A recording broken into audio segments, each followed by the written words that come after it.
నాయరోయ్ ఏం తెలివి చెట్టెక్కలేని మేకకు నాయనోయ్ చెట్టు మీద మేత పెడితివి ఓ నాయనోయ్ చెట్టు మీద మేత పెడితివి చెట్టెక్కగలిగినందుకో నాయనోయ్ మనిషి దాని పంటు చేతివి ఓ నాయనోయ్ ఈయన్ని దాని పంటు చేతివి ఏం తెలివి ఉందా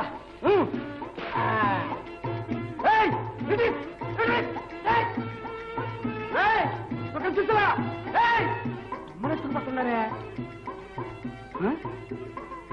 ఎస్తాగబ్బా అగ్గది తట్టింది నాయనోయ్ తట్టింది కొమ్మ నేను ఒక మాట కిందకెళ్తాను ఇంకెట్టా ఎత్తుకుపోతారో చూస్తా వరద్దానికి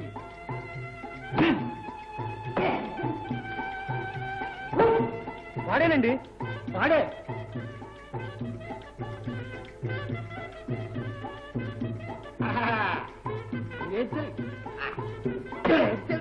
ఆహా ఏమి అందం ఏమి తిరిగి తక్కువతనం ఏమి మూర్ఖత్వం చెత్త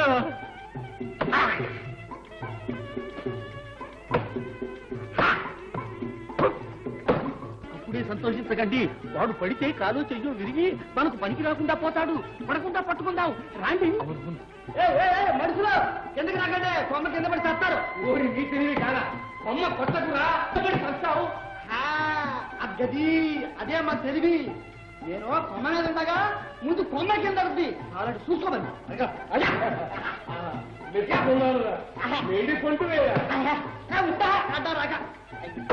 అరే చూస్తారేమిట్రా కొమ్మనే పడకుండా పట్టుకోండి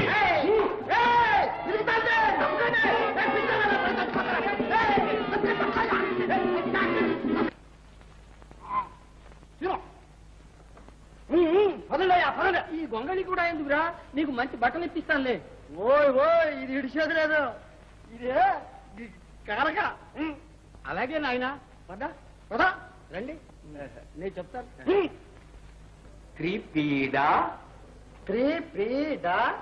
పరిహారో స్తు కాదు కుప్పర్లు పడుతున్నాయిరా అంత ఒట్టెక్కర్లేదు తేలికగా స్తు చివరికి స్తు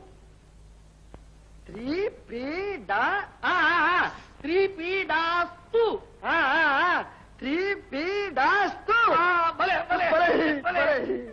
భలే ఏమిటి త్రిపీడాస్తు అంటే కొంప పోతుంది మరి నాకు చేతకానట్టు వారు నేర్ప వస్తే ఎలా చెప్పండి నేను చెప్పినట్టు అను నాయన త్రిపీడ పరిహారోస్తు త్రిపీడ పరిహారోస్తు త్రిపీడ పరిహారోస్తు త్రిపీడ పరిహారోస్తు ఇక చేయి చేసుకోకుండా వచ్చేసిందిగా పోదలే అవును అతిగా చెప్పిస్తే అసలు పోతుంది చాలు చాలదయ్యా చాలదో ఎప్పుడన్నాలో ఈ పెద్ద చెప్పను ఎట్టగా అనేస్తా ఇంకొకటి శతకమంటే మాత్రం నేను శతకను పెళ్ళేదాకా నేను మాట్లాడను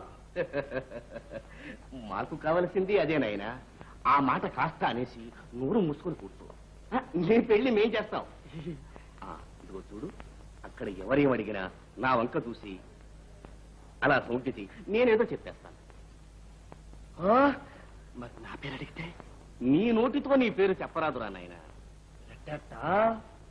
నా నోటితో నా పేరు చెప్పరాదు నువ్వే చెబుతావు అవును నేనే చెబుతాను అన్నట్టు అడగటం మర్చిపోయాను నీ పేరేమిటి నా నోటితో చెప్పదని మళ్ళీ నా పేరు అడిగావు ఇక చూసుకో ఇక కాసుకో ఇదేంటి బెదరకండి నోటితో చెప్పవద్దన్నారుగా పేరు వాడు కాలితో చెబుతున్నాడు అంకది దీనికి డూ ఎట్టుకో చూసారా అది వాడి కాలు దానికి డూ చేరిస్తే కాలుడు అది వాడి పేరు తెలిసిందా ఇక భయం లేదులేండి వీడి కీలకం నాకు చిక్కింది ఇంకే ఆయన ఈ పెద్దయ్య చెప్పినట్టున్నాడు రాజకూతురునిచ్చి పెళ్లి చేయిస్తాను వస్తాను దొంగలే ఇదిగో పట్టుపట్టలో చెప్పారు చూడు గలాగా ఉంది నీ పురాణలా ఉండలా ఇదో చూడైనా ఆ పురాణం మాత్రం ఇప్పకు అక్కడ ఎవరైనా చూస్తే ఎత్తుకుపోతారు ఎప్పుడా పెళ్ళైనాక పెళ్ళానికి ఇస్తాలే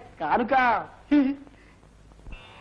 శ్రీల విలసిల్లు కళలతో చెలువు మీరి జ్ఞానపీఠిని వెలుగొందు జనని వీవు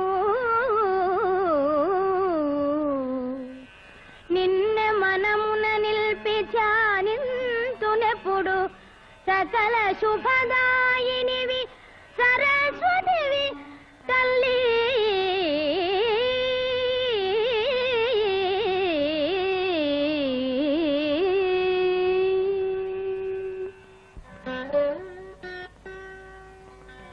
కుమారి సందేశించుకు నా అంశగల పురుషుడే నీకు భర్త కాగలడు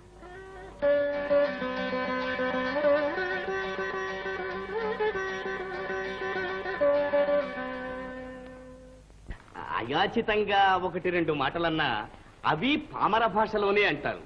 వివాహానంతరం కానీ వారు ఆ భాషను విడిచిపెట్టరు. వారి చేష్టలు కూడా భాషోచితంగానే ఉంటాయి.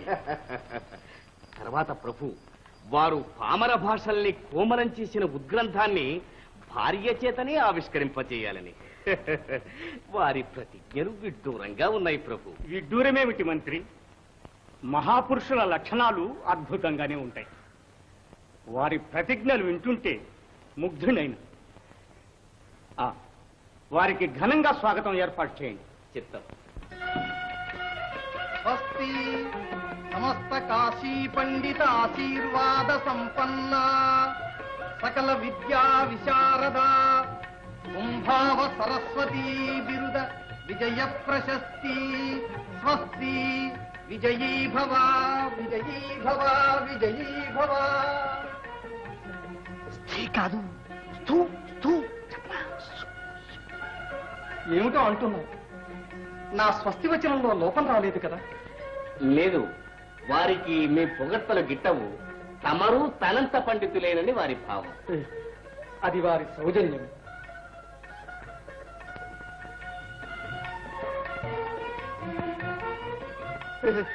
రాసుకూతులు దీపంతుకొస్తాందే బాగా చూడటానికా? ఇది కాదు, ఇది కాదు.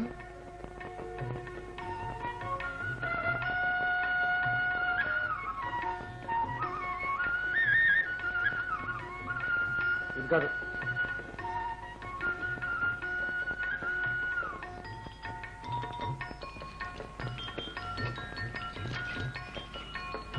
ఇది కాదు. ఇది కాదు.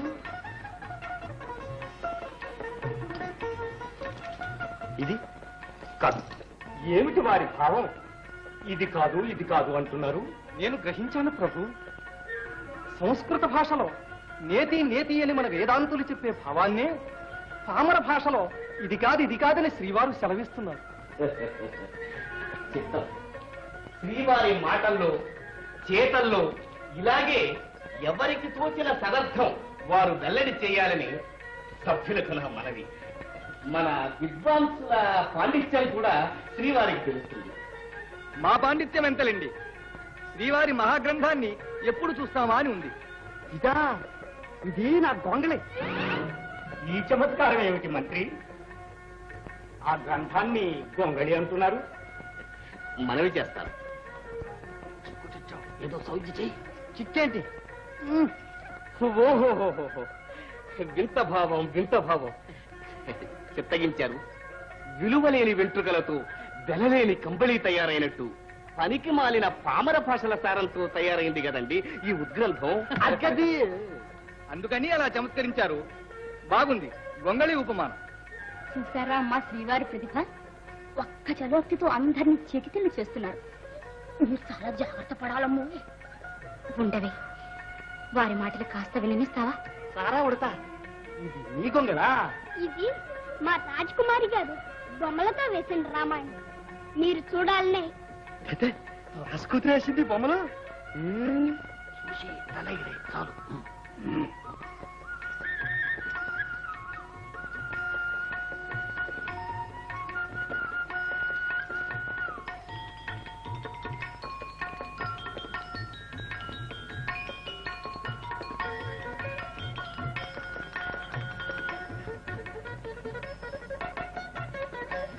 ఓరి పుడతాయి. చూడు చూడు, నువ్వు ఉడతావు, నేను తోకరాయుడు, ఇద్దరం కలిసి వద్దు కట్టేశాం.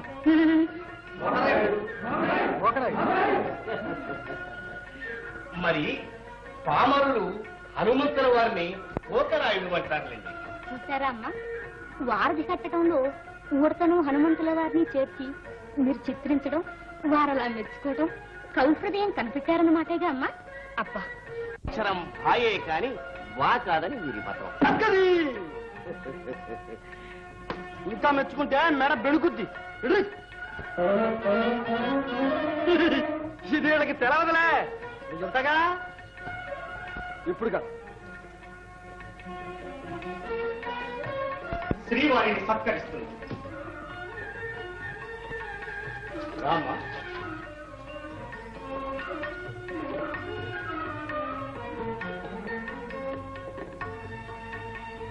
అయ్యయ్యో, నన్ను మించినోడివి, నేనే మొక్కుతా.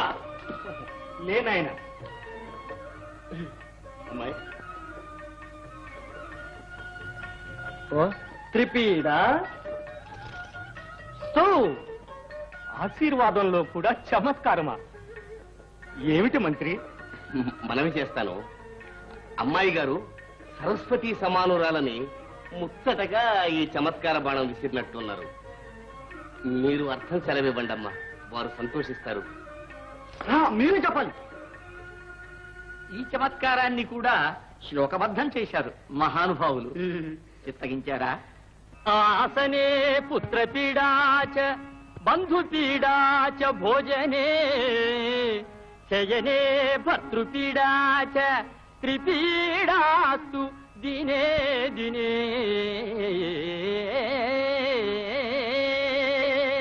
ఆహాహా, అమంగళాన్ని సూచించే పీడా శబ్దాన్ని ప్రియభావ బంధురంగా చేసి పతి సుఖం, సంతాన సుఖం, బంధు సుఖం కలుగుగాక అని భార్యను భర్త దీవించడం ఉభయ కుశలోపరి కదా.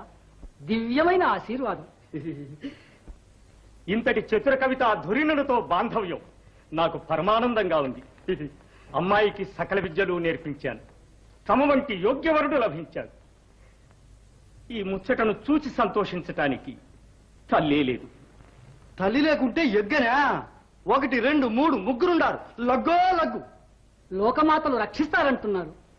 అమ్మాయి దేవి భక్తురాలు. ఎంత విద్యాధికురాలైనా ఆ వినయం, ఆ మంచితనం తగ్గది. మంచి పెళ్ళ ఉంటే మంచి పనులు చేసి ఒక ఎలుగెలగొచ్చు. మహాపండితుడు ఇటువంటి మంచి భావాలతో ప్రజ్ఞను బట్టే రూపం అని మీ స్ఫురద్రూపమే మీ ప్రజ్ఞను చాటుతూ ఉంది. సంతోషంగా మీకు నేను కన్యాదానం చేస్తాను. ఇదే నిశ్చితార్థం. అమ్మాయి,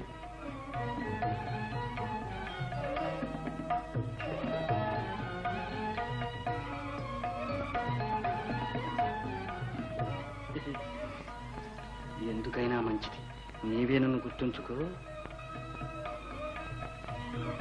మంత్రి వెంటనే కళ్యాణానికి ఏర్పాటు చేయి.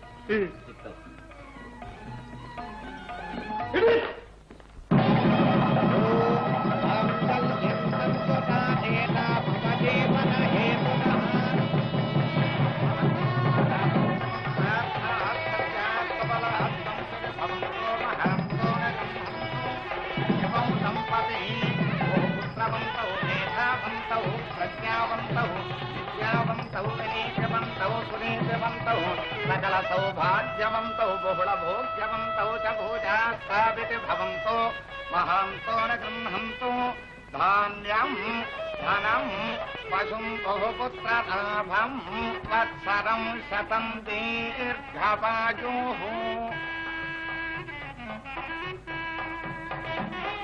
నాయన, నాకు కుమారులు లేరు. నా కుమార్తెతో పాటు నా రాజ్యం కూడా నీది. రాజచిహ్నంగా మీరీ ముద్రికను ధరించాలి. ఇక చక్కగా మీరు అమ్మాయి కలిసిమెలిసి. అంతే అంతే.